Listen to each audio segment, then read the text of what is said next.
মাইলের পর মাইল পেরিয়ে শারীরিক সক্ষমতা আর মানসিক দৃঢ়তার পরীক্ষায় উত্তীর্ণ হন ম্যারাথন দৌড়বিদরা। পেশাদার অ্যাথলেটদের প্রতিযোগিতার পাশাপাশি সচেতনতা বাড়াতে এখন সকল শ্রেণী পেশার মানুষের অংশগ্রহণের ম্যারাথন খুব পরিচিত বিশ্বে। বর্তমানে বাংলাদেশেও বিভিন্ন সময়ে আয়োজন হয় ম্যারাথন।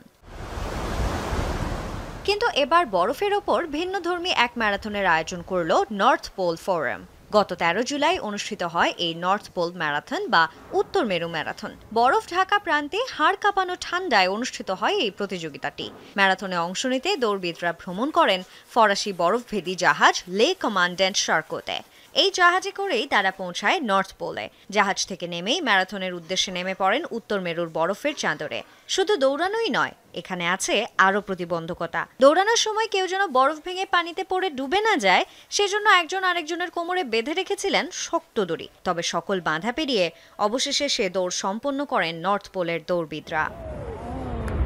রানবুক আয়োজিত এবারের ম্যারাথন দৌড়বিদদের সামনে তুলে ধরেছে জলবায়ু পরিবর্তনের ভয়াবহ বাস্তবতা। চোখের সামনেই দেখা গেছে সূর্যের তাপে বরফ গলে মিশে যাচ্ছে সমুদ্রপৃষ্ঠে। বেশ কিছু সাদা ভাল্লুকের দেখা পান দৌড়বিদরা, কিন্তু তাদের সংখ্যাটা তুলনামূলক কম, কারণ দিন দিন বরফের পরিমাণ কমতে থাকা জানিয়ে উদ্বেগ প্রকাশ করেছে নর্থ পোল ফোরাম নামক বৈজ্ঞানিক এই প্ল্যাটফর্মটি। ১৯৭৯ সাল থেকে আমরা বরফগুলো হারাতে শুরু করেছি। এখন পর্যন্ত বরফ গলেছে ১/৩, যা কিনা গোটা ভারতের সমান। সত্যি বলতে বরফের একটি বিশাল অংশকে আমরা হারিয়েছি।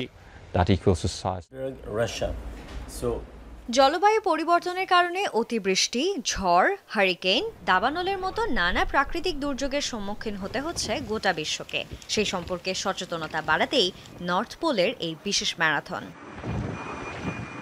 Sanjana Ivy, Jomuna Sports.